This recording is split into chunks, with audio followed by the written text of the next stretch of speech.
नमस्कार, टीज भारत देख रहे हैं आप। मैं हूं रमेश सिंगता। तो आखिरकार राज्य सरकार ने अनुशासनहीनता पर बड़ी कार्रवाई की है। जो संकेत कल सीएम ने दिए थे उसी के अनुसार आज बड़ी कार्रवाई हुई है। एसीएस होम को उनसे सभी विभाग, ओंकार शर्मा से सभी विभाग वापस ले लिए हैं, क्योंकि कल तल्खी मुख्यमंत्री ने दिखाई थी। मुख्यमंत्री ने कहा था कि एसीएस ने आरोपित पक्ष था उनकी स्टेटमेंट नहीं ली थी, तो उनको भी उनसे सभी विभाग सरकार ने वापस ले ली है। डीजीपी और एसपी शिमला को हटा दिया है। डीजीपी की जगह आईपीएस अशोक तिवारी को कार्यकारी डीजीपी बनाया गया है। बड़ी अपडेट हम आपको दे रहे हैं जो अभी हमारे साथ जुड़े हुए हैं। तीनों अधिकारियों पर सरकार ने कार्रवाई की है। एसीएस होम पर कार्रवाई की है, डीजीपी पर कार्रवाई की है, शिमला के एसपी पर कार्रवाई की है। तीनों ही अधिकारियों पर सरकार ने सख्ती बरती है।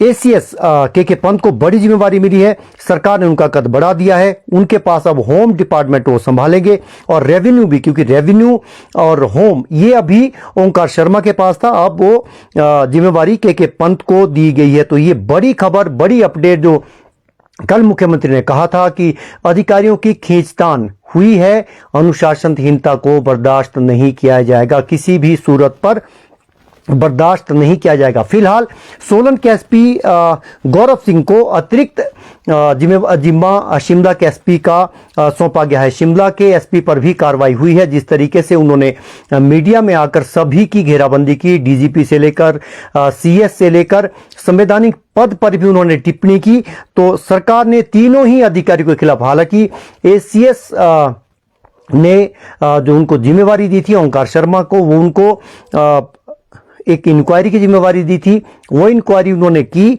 और इसकी गाज उन पर भी गिरी, क्योंकि अलग अलग एफिडेविट हाईकोर्ट में दायर हुए थे। उससे सरकार की किरकिरी हुई। डीजीपी ने अलग बोला, एसीएस ने अलग बोला, इंक्वायरी करने वाली जो एसआई थी उसने कुछ और बोला। अब तीनों ही अधिकारियों पर सरकार ने कि गाज, अनुशासनहीनता की गाज गिरी है। अशोक तिवारी जो अभी डीजीपी है, डीजी विजिलेंस है, उनको अतिरिक्त कार्यभार डीजीपी का दिया है। जब तक ऑन लीव पर रहेंगे डॉक्टर अतुल वर्मा, वो कुछ दिनों के बाद ही रिटायर भी होने वाले। और रिटायरमेंट से पहले, कुछ दिन पहले ही उनके ऊपर भी ये एक्शन हुआ है। ये बड़ा एक्शन प्रदेश सरकार ने सीधा संदेश देने की कोशिश की है कि जो भी अनुशासनहीनता करेगा, जिस अधिकारी का आचरण नियमों के विरुद्ध होगा, उसके खिलाफ उसे सरकार बख्शेगी नहीं, उसके खिलाफ सरकार कार्रवाई करेगी। इससे जुड़ी हम खबर एक और आपको दे रहे हैं। गौरव सिंह जो आईपीएस अधिकारी है, 2013 बैच के हैं, अभी एसपी है सोलन के, उनके पास एडिशनल चार्ज दिया है post of superintendent of police Himachal Pradesh during the medical leave, यानी संजीव गांधी को मेडिकल लीव पर भेजा गया। संजीव गांधी मेडिकल लीव पर चले गए। तो कहीं ना कहीं ये तीनों ही अधिकारियों पर सरकार की अनुशासन का डंडा इन पर चला है। तीनों अधिकारियों पर ये मेडिकल लीव पर चले गए। शिमला के एसपी और अतिरिक्त जो जिम्मा सौंपा है सोलन के एसपी गौरव अभी बता रहे हैं। और ये भी आपको बताएंगे कि इनके पास ओंकार शर्मा के पास कौन कौन से महकमे थे और अब ये महकमे कौन देखेगा, क्योंकि ये बड़ी पोस्ट इनको दी गई थी सरकार के भीतर। ना केवल ये एसीएस होम थे, इनके पास रेवेन्यू भी था, इनके पास ट्राइबल भी था।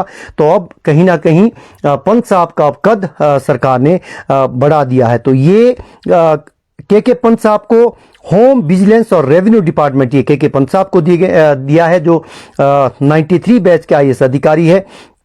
कदम संदीप बसंत, इनको 2008 बैच के हैं, इनको जल शक्ति विभाग, क्योंकि जल शक्ति विभाग भी ओंकार शर्मा साहब के पास था।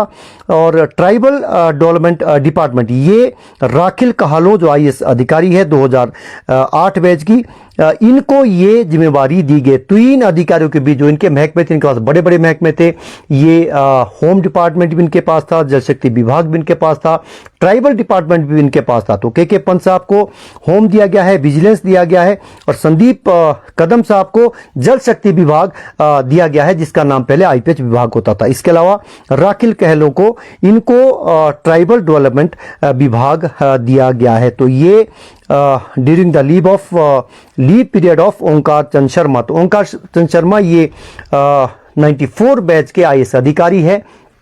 कल जिस तरीके से सवालों के घेरे में इनकी मुख्यमंत्री ने इनकी रिपोर्ट को भी, जो फैक्ट फाइंडिंग रिपोर्ट हालांकि सरकार ने निर्देश दिए थे, वो उसको सवालों के घेरे में खुद मुख्यमंत्री ने लाने की कोशिश की थी। वो ये संकेत है कि वो जब अनुशासनहीनता की आरोप में कार्रवाई होगी तो एसीएस से लेकर डीजीपी तक होगी। डीजीपी का कुछ दिनों के बाद ही वो रिटायर होने वाले थे, लेकिन उनको अब छुट्टी पर भेज दिया गया। तो उनकी जगह अभी हमने आईपीएस अधिकारी का तिवारी साहब का आपके सामने नाम रखा। वो अतिरिक्त कार्यभार, हालांकि अभी अतिरिक्त कार्यभार ये सौंपा गया है, ये फुल फ्लेज्ड अभी डीजीपी नहीं बनाया गया जब तक ये, क्योंकि इसके लिए अलग से एक प्रोसीजर है, यूपीसी तक की कार्रवाई होती है, डीपीसी होती है।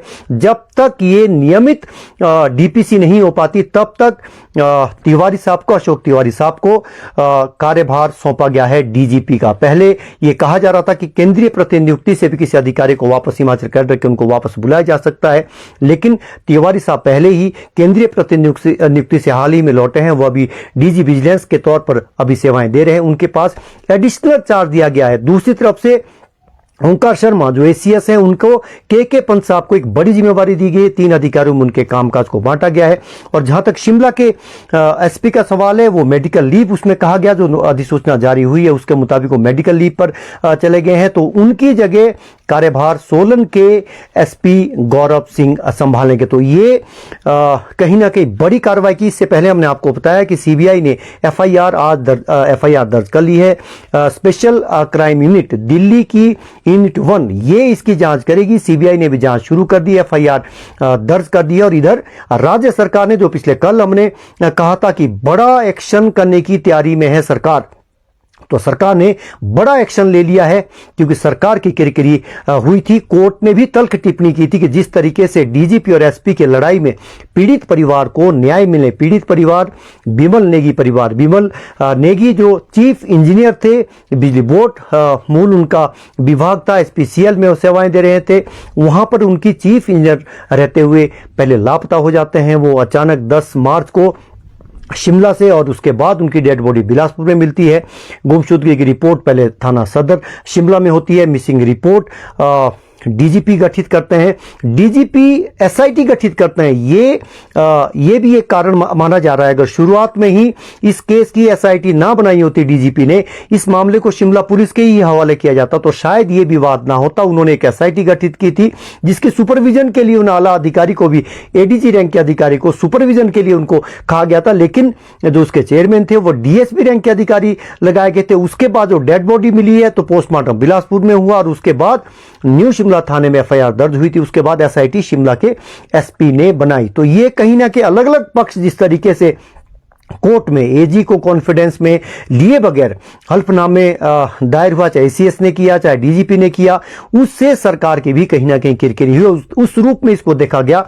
सरकार, क्योंकि मुख्यमंत्री यहाँ नहीं थे, जैसे ही मुख्यमंत्री आए उन्होंने मीडिया के सामने अपनी बात रखी। उन्होंने ये भी कहा कि ये विपक्ष मीडिया ट्रायल कर रहा है। उन्होंने विपक्ष पर भी इस मुद्दों के आसरे, उनका ये कहना था कि विपक्ष पीड़ित परिवार को न्याय दिलाना नहीं चाहता, वो सियासत कर रहा है, ये उनका सियासी आरोप था। लेकिन दूसरी तरफ से जब उनसे सवाल ये पूछे गए थे कि जिस तरीके से रिकमेंड किया था, डीजीपी ने सस्पेंशन करने की रिकमेंड किया था, कि सिफारिश की थी कि शिमला के एसपी को सस्पेंड किया जाए, तो सस्पेंशन तो उनकी हुई नहीं, उल्टे डीजीपी पर गाज गिर गई कि उन्होंने भी हल्फनामा कोर्ट में दायर किया था, जिससे उसमें अलग स्टैंड दिया गया था। शिमला के एसपी कुछ और कह रहे थे, एसआईटी अलग कह रही थी, एसीएस की रिपोर्ट अलग कह रही थी। तो कहीं ना कहीं ये मामला एक वजह बनी, जो कोर्ट ने भी कहा। उसके बाद इस मामले को कोर्ट ने सीबीआई जांच के आदेश दे दिए।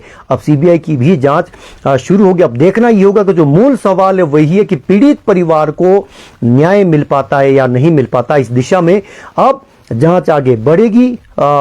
जो सीबीआई की टीम है, पहले शिमला के एसपी ने उनको रिकॉर्ड सौंपने से मना कर दिया था। उसके बाद उन्होंने खुद, जो हमारे सूत्र बता रहे हैं, उन्होंने खुद सीबीआई को पत्र लिखा था कि अब वो, क्योंकि मुख्यमंत्री ने कहा था कि अपील में सरकार नहीं जाएगी। पहले कहा जा रहा था एलपीए में, एसपी ने ये कहा था एलपीए में जाएंगे, लेकिन इसके बाद एलपीए में जाने के सारे रास्ते बंद हो गए, क्योंकि मुख्यमंत्री ने ही कहा कि वो पीड़ित परिवार को न्याय दिलाना चाहते हैं।